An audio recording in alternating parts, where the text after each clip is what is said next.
I ura hari ma bavai doden kuliri ma gogoy nek ura hari ma bavai negere kuliri ma gogoy nek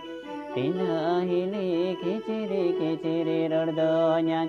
tina hili khodore rordon sahauke